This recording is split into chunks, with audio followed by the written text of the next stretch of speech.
This month, November 2021, we have a new line of investigation by Strikeforce Arapaima into the disappearance of Amanda Robinson, as well as the arrest of identical twin brothers for alleged historical child sex offences. I first became aware of these matters when watching Newcastle's local NBN News on the 25th of November, when they were briefly mentioned. The reporter, Jane Goldsmith, had this to say on her official Facebook page. Lake Macquarie detectives are calling for anyone who attended a private function at the former Swansea Bowling Club on April 20, 1979, to contact Crimestoppers. That's the same night 14-year-old Amanda Robinson disappeared from Swansea. She was last seen catching a bus home from her school dance. The now demolished bowling club was close to her bus stop and family home. Those who attended the function, including some members of local scouting groups, could be key to the investigation. Police are seeking to identify and speak to them. Call Crimestoppers on 1800 333 000 and please share. By please share, I assume she's meaning the post she has made on Facebook. The same day as NBN's news report, the Daily Telegraph had this clickbait-style headline on their website, with the article behind a paywall. Whilst the headline does appear highly speculative, I can see it as not being beyond the realms of possibility, which will become more obvious later in this video. The next day, on page 21, the headline was a bit more reserved. Scouts in the Mix over 1979 Mystery by Dan Proudman. A scout meeting, which finished at the same time a teenage girl vanished without trace more than 4 decades ago, is being investigated by police in a new line of questioning.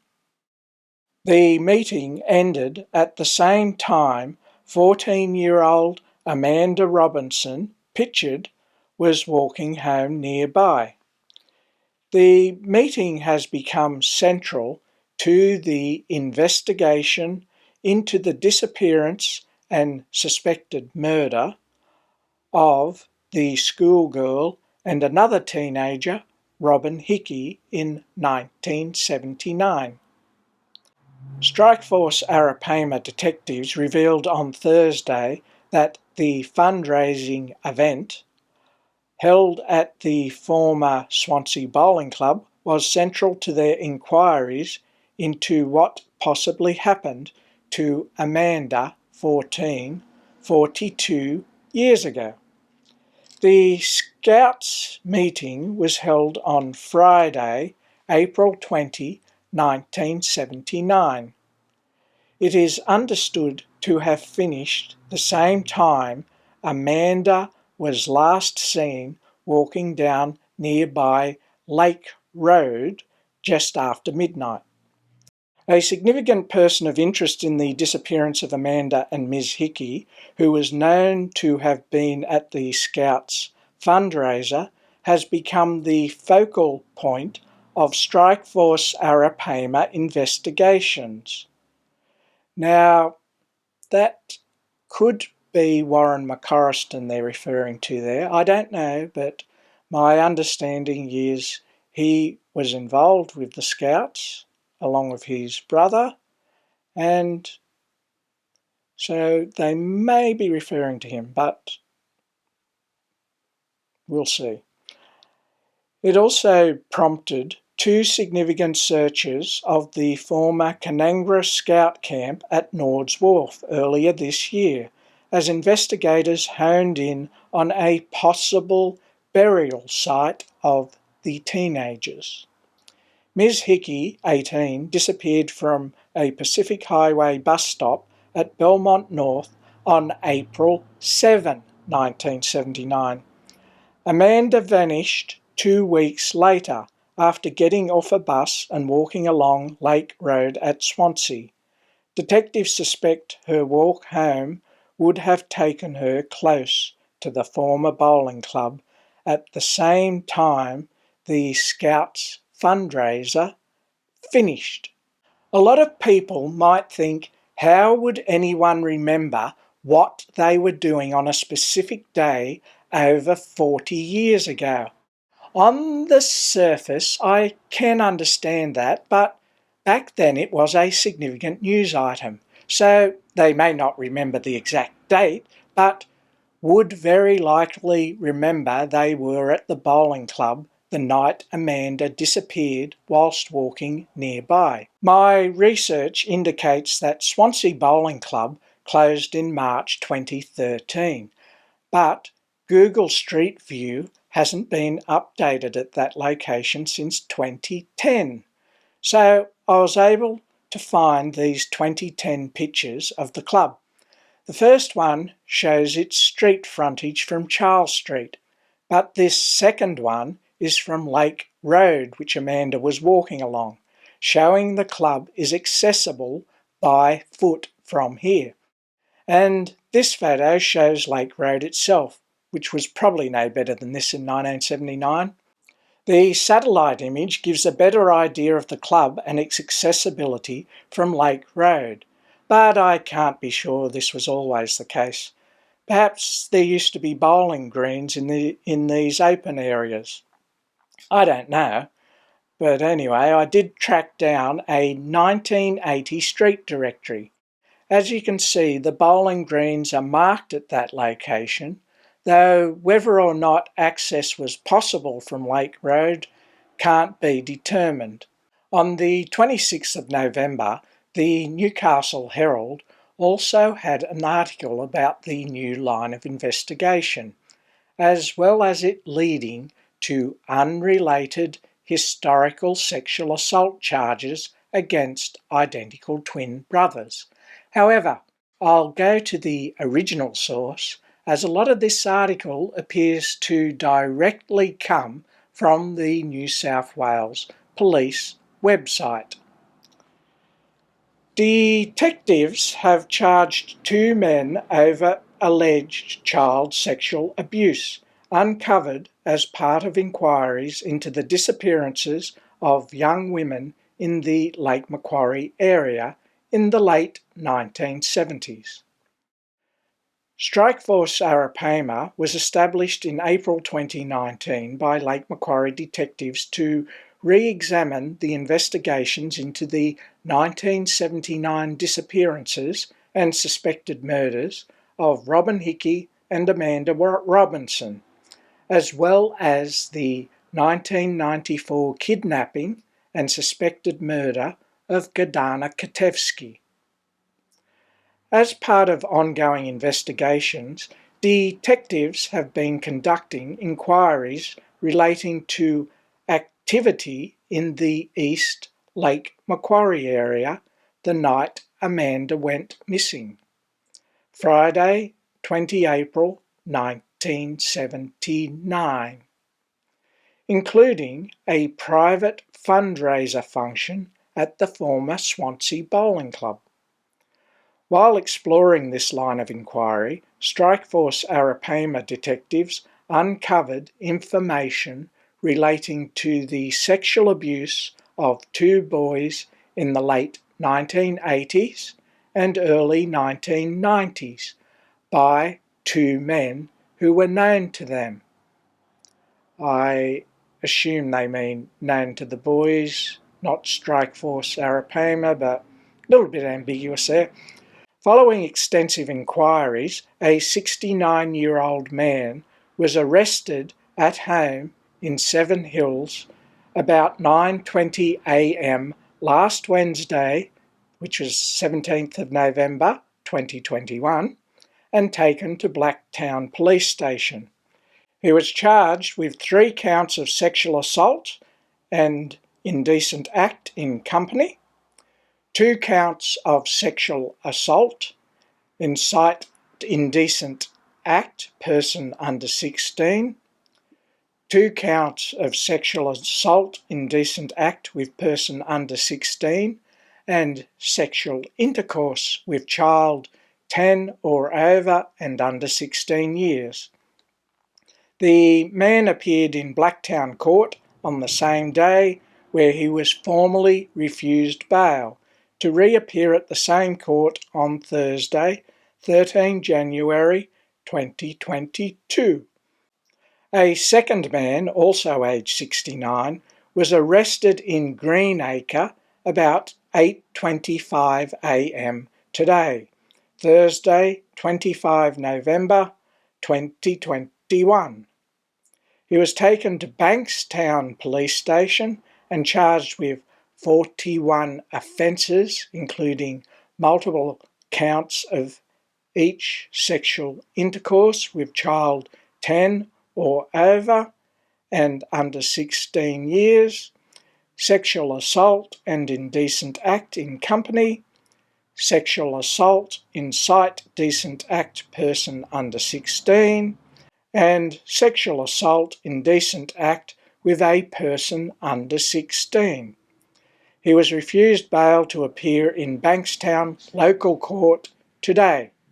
As investigations into the girls' disappearances continue, Strikeforce Arapaima detectives are seeking to identify and speak with other attendees of the fundraiser function on Friday, 20 April 1979.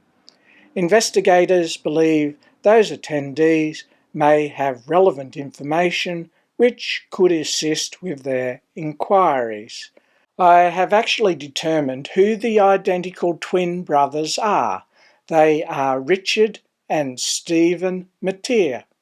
Stephen is the second brother mentioned on the New South Wales Police website, and on further investigation I found an interesting ABC News article about them from the 11th of December 2013.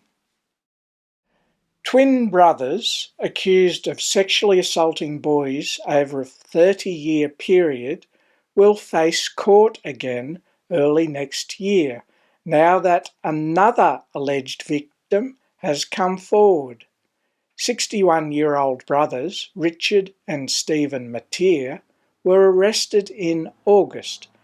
Richard Mateer from Belmont has been charged with around 45 offences, including aggravated indecent assault of someone under 16 and sexual intercourse with someone under 16.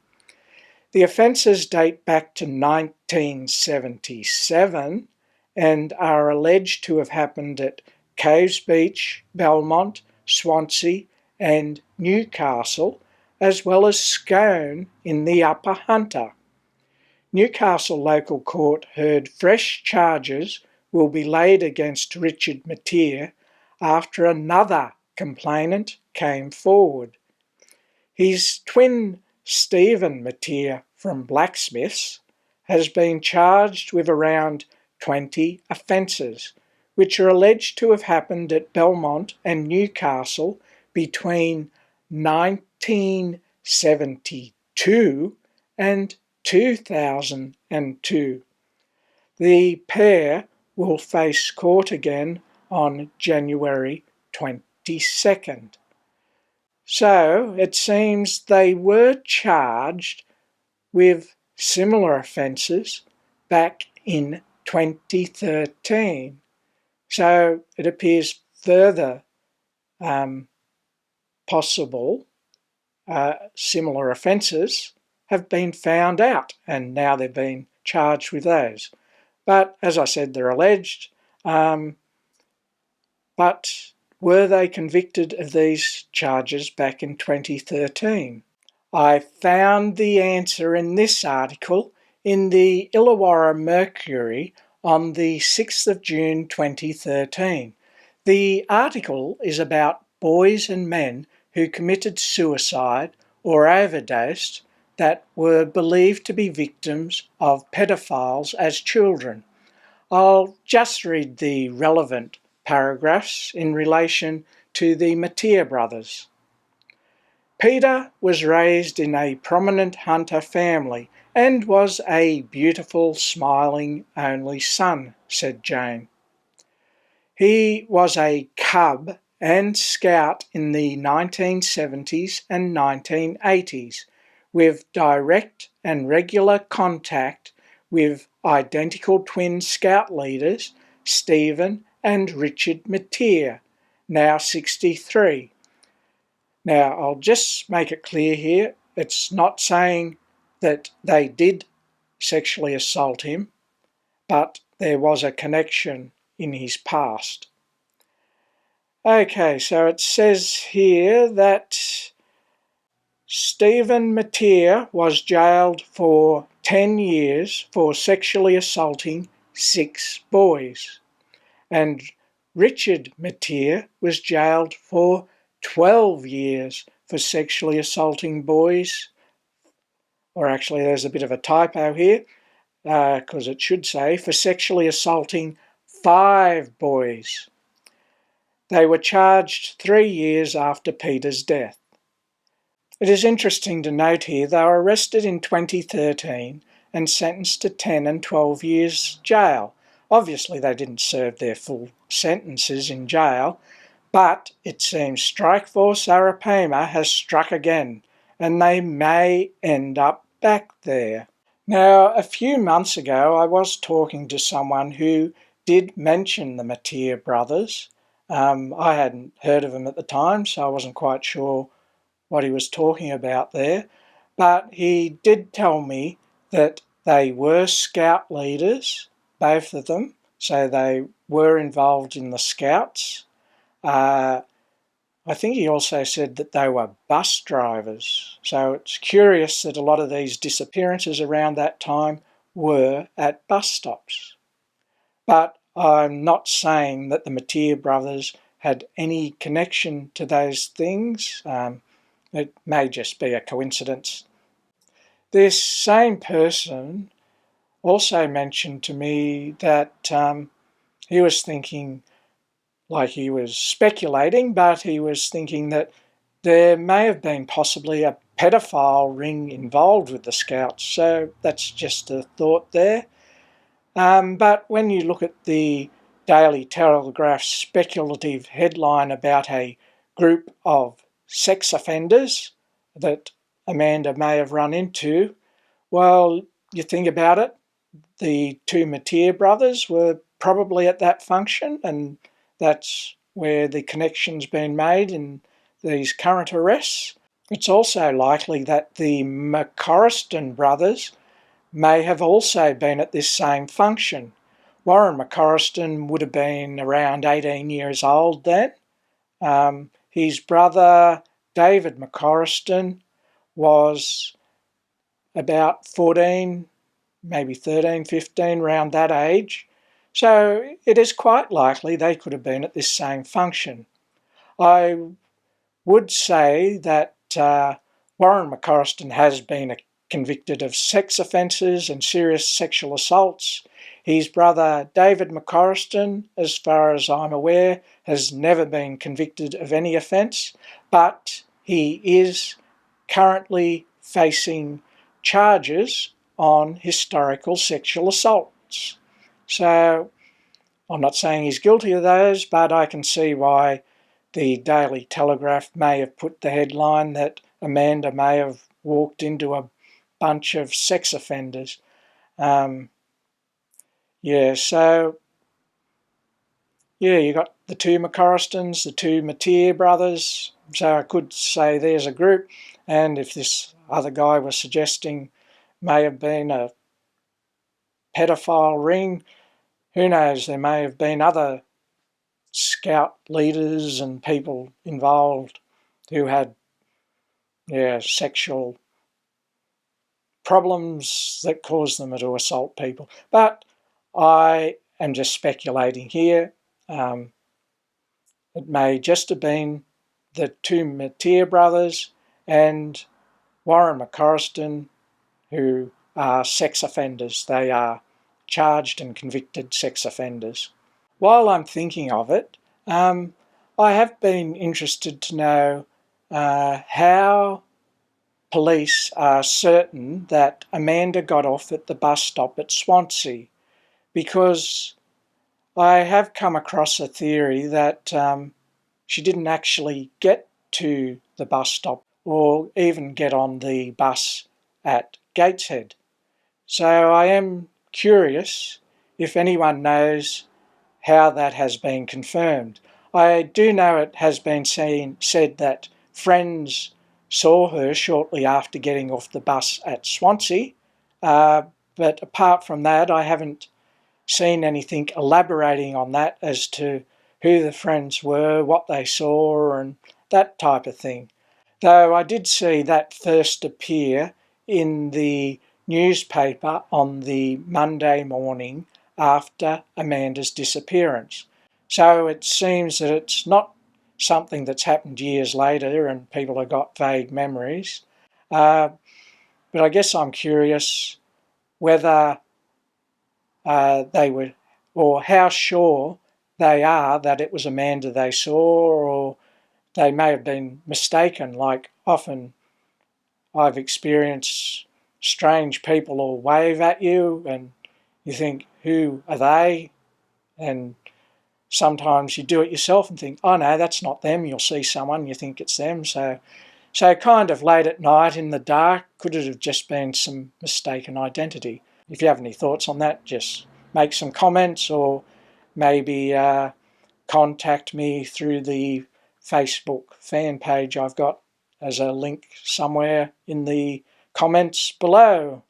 So if you were at the Scout Fundraiser at Swansea Bowling Club, or if you remember being there on that night, even if you weren't, or even anywhere in the general area, and you remember something, or you've got anything, no matter how small, but definitely if you were at the bowling club that night, then contact Crimestoppers. Or even if you know anything related to the disappearances. Because remember, there is the $1 million reward, which is there to help encourage people, but even just to let the families know what's happened, that in itself I think would be rewarding enough. But anyway, if you like this video, please click on the like button, subscribe to my channel, and click on the notification bell to be notified of future videos. I'm David A. Elliott. Have a good one, and see you around like a ristle.